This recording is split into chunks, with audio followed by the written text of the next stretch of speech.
Bonjour, ici Florent Fusier. Dans cette vidéo aujourd'hui, on va parler de développement personnel. Donc, je vais te parler de développement personnel et on va voir que finalement, en tout cas, ce que je pense et beaucoup de coachs pensent ça aussi. C'est pour ça qu'on fait du coaching, c'est pour ça qu'on accompagne des gens justement en développement personnel. C'est que pour moi, en fait, voilà, le développement personnel, c'est le meilleur investissement qu'on peut faire. En fait, c'est le meilleur investissement qu'on peut faire dans sa vie. Voilà, d'investir dans son propre développement personnel. Encore faut-il pour comprendre ça déjà démystifier un peu la chose. C'est-à-dire que parfois, on a l'impression que le développement personnel, c'est des trucs qui vont être compliqués, où on va se prendre la tête avec des concepts de psycho, de psychothérapie, de psychologie, où ça peut être un truc voilà, qui est réservé un peu pour les bobos parisiens, par exemple. On a l'impression que c'est un peu de la masturbation intellectuelle, où on va réfléchir à des concepts et des trucs, voilà, simplement pour réfléchir, et que ça va pas servir forcément à grand chose, ou parfois on n'a pas d'a priori en fait sur le développement personnel. Et c'est souvent ça justement qui fait obstacle à notre propre développement personnel. Donc c'est pour ça que je voudrais démystifier un petit peu la chose. Ou parfois on a l'impression que c'est compliqué parce qu'il existe beaucoup de méthodes aujourd'hui en développement personnel. On voit un peu des gourous dans toutes les directions qui font un peu tout et n'importe quoi. Donc voilà, effectivement c'est un peu la jungle aujourd'hui le développement personnel. Il y a un peu à boire et à manger, il y a un peu des tout et n'importe quoi. Donc il y a des gens qui font des choses bien, des gens qui font un peu n'importe quoi aussi. Donc ça, effectivement, c'est important de le reconnaître. Maintenant, finalement, ça dépend aussi de ce qu'on appelle le développement personnel. Qu'est-ce qu'on appelle développement personnel? Pour moi, en fait, le développement personnel, simplement, c'est quoi?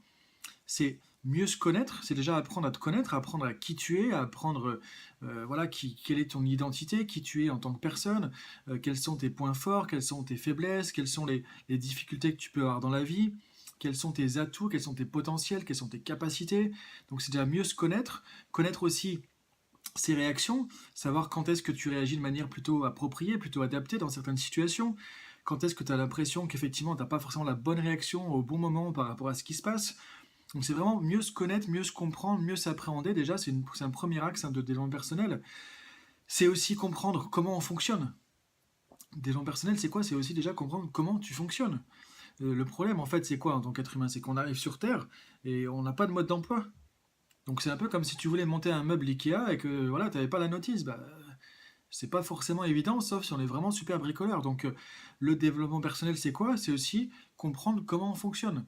Donc comment fonctionnent tes émotions, comment fonctionnent tes pensées, comment fonctionnent tes comportements, comment fonctionnent tes systèmes de croyances. En gros, tout ce qui fait que voilà, tu vas te comporter d'une certaine manière, tu vas avoir des émotions dans certaines situations, tu vas avoir certaines réactions, tu vas être parfois plus efficace, parfois tu vas penser de manière positive, aidante, constructive, tu vas avancer, parfois tu vas penser de manière vraiment limitante et tu vas te bloquer, tu vas te saboter tout seul, en fait tu vas t'empêcher de réussir.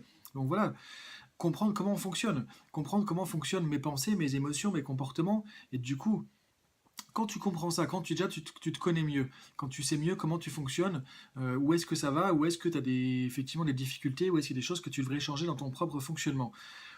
Quand tu sais comment fonctionne un peu notre mécanique psychologique en fait, c'est-à-dire comment fonctionnent nos pensées, comment fonctionnent nos émotions, le système de croyances, comment on peut être plus efficace, qu'est-ce qui peut favoriser l'efficacité, le développement des potentiels, le développement des compétences, favoriser l'apprentissage, parce qu'en fait l'être humain, c'est un être d'apprentissage aussi, on apprend en permanence. Mais si tu ne sais pas comment fonctionne tout ça, si tu n'as aucune notion justement de comment tout ça fonctionne, à ce moment-là, comment tu veux avancer de manière efficace dans la vie? Et l'idée, c'est que tout ça, c'est pas juste des choses professionnelles pour atteindre des objectifs, pour être plus performant. Ça, c'est de la vie du quotidien, en fait. C'est-à-dire, c'est ta qualité de vie, en fait. C'est-à-dire, si tu arrives à gérer comment tu perçois une situation, comment tu entrevois les choses, comment tu peux apprivoiser, appréhender tes émotions, comment tu peux décider de tes émotions plutôt qu'avoir l'impression de subir tes émotions, par exemple. Si tu veux apprendre à mieux communiquer, imagine justement l'impact que tout ça peut avoir dans ta vie personnelle ou professionnelle. En fait, ça veut dire simplement que tu reprends la télécommande, que tu as le mode d'emploi, et c'est un peu comme avec la télé, ou avec le satellite, tu peux appuyer sur tel bouton pour choisir ce que tu veux, justement, et à ce moment-là, tu peux piloter beaucoup plus ta vie, piloter beaucoup plus ton fonctionnement, être à l'écoute aussi de ce qui est important pour toi, à l'écoute de tes valeurs, à l'écoute de qui tu es, et à ce moment-là, tu peux du coup choisir beaucoup plus ta vie aussi. Donc en fait, le développement personnel, c'est quoi? C'est un outil qui permet de mieux comprendre notre fonctionnement, et en même temps de du coup être plus maître de sa vie en fait. Si tu veux devenir l'architecte de ta vie, si tu veux piloter ta vie, si tu veux être acteur de ta vie, tu es obligé de savoir comment tu fonctionnes, de savoir comment tu peux agir sur tes pensées pour penser autrement quand c'est nécessaire, sur tes émotions, comprendre le fonctionnement de tes émotions pour changer tes émotions quand c'est nécessaire, quand justement, par exemple, dans une situation tu voudrais agir d'une manière et tu réagis autrement avec quelque chose de négatif, Et finalement, tu vois qu'il y a un problème au niveau des émotions. Mais si tu sais pas comment ça marche, tu sais pas comment tu peux agir sur tes émotions, bah, tu vas pas pouvoir changer grand-chose là-dedans.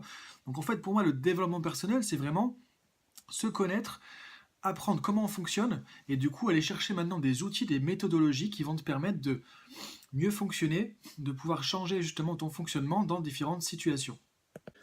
Alors voilà par rapport au développement personnel. Donc tu vois, l'idée c'est de comprendre que c'est vraiment un mode d'emploi, c'est le mode d'emploi de ton fonctionnement, comment fonctionne ton cerveau, comment fonctionnent tes émotions, tes comportements.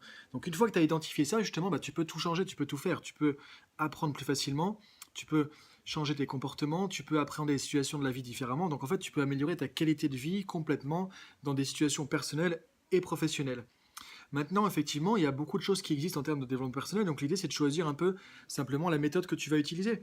Toi, il y a des gens qui vont faire par exemple de la méditation, qui vont s'intéresser à la philosophie de vie, un petit peu au bouddhisme, la spiritualité. Tu as des gens qui vont s'intéresser plus au fonctionnement du cerveau, comme la PNL, par exemple la neurosémantique, comment fonctionne le cerveau, comment on peut le piloter, comment on peut presque le programmer, le reprogrammer de manière à fonctionner plus de manière efficace et en étant plus maître justement de nos actions, maître de notre fonctionnement, donc plus de maîtrise de soi. Tu as des gens qui vont s'intéresser plus au côté psychologie, psychanalyse, etc. Donc voilà l'idée, ou de l'introspection aussi. Donc l'idée c'est qu'il y a plein de méthodes qui existent et ce qui est important pour toi c'est de trouver justement la méthode qui va te correspondre. Si tu es plutôt cartésien, scientifique, si tu es plutôt quelqu'un qui veut faire de l'introspection, plutôt de la spiritualité, etc. En tout cas, il y a plein de manières d'aborder le développement personnel. L'idée c'est que tu trouves ce qui te correspond et ce qui va te parler, ce qui va faire, qui va être en adéquation avec tes valeurs. Et en fait, voilà pourquoi je dis que c'est le meilleur investissement qu'on peut faire, parce que quand tu investis dans ton développement personnel, tu investis dans ta qualité de vie, tu investis dans comment tu fonctionnes, dans ton bien-être, dans ta santé, dans ton efficacité, dans le fait d'être heureux, de créer ta vie, de créer ton environnement professionnel, de créer des relations riches avec les autres au niveau personnel. Donc voilà, tu investis dans tout ça en fait. Et ce que tu vas apprendre sur toi, ce que tu vas utiliser, ce que tu vas développer, quand tu vas changer des comportements, changer des réactions, des manières de fonctionner, des manières de penser, tout ça en fait, c'est des choses dont tu vas bénéficier voilà, pour peut-être les 20, les 30 prochaines années en fait. C'est-à-dire que le développement personnel en fait, c'est de l'investissement dans toi, dans tes capacités, dans tes potentiels, dans tes talents. Et le reste, je dirais, c'est du plus, c'est-à-dire que si tu fonctionnes bien, si tu sais te motiver, si tu sais gérer tes émotions, si tu sais communiquer de manière efficace, bah, en fait, tu as toutes les clés pour pouvoir être épanoui dans ta vie au quotidien, peu importe ce que tu fais en termes de vie professionnelle, peu importe ce qui se passe dans ta vie personnelle. En fait, tu as les clés, tu as les outils qui vont pouvoir t'aider à être heureux et à être pleinement acteur de ta vie. Donc voilà, pour moi, le développement personnel, c'est ça, c'est avoir des outils pour se comprendre et pour pouvoir piloter sa vie jour après jour en fonction de là où on veut être dans le futur, que ce soit un futur proche dans quelques jours, quelques semaines, ou dans un an, dans 5 ans, dans 10 ans. Et c'est ça qui va te permettre d'avancer.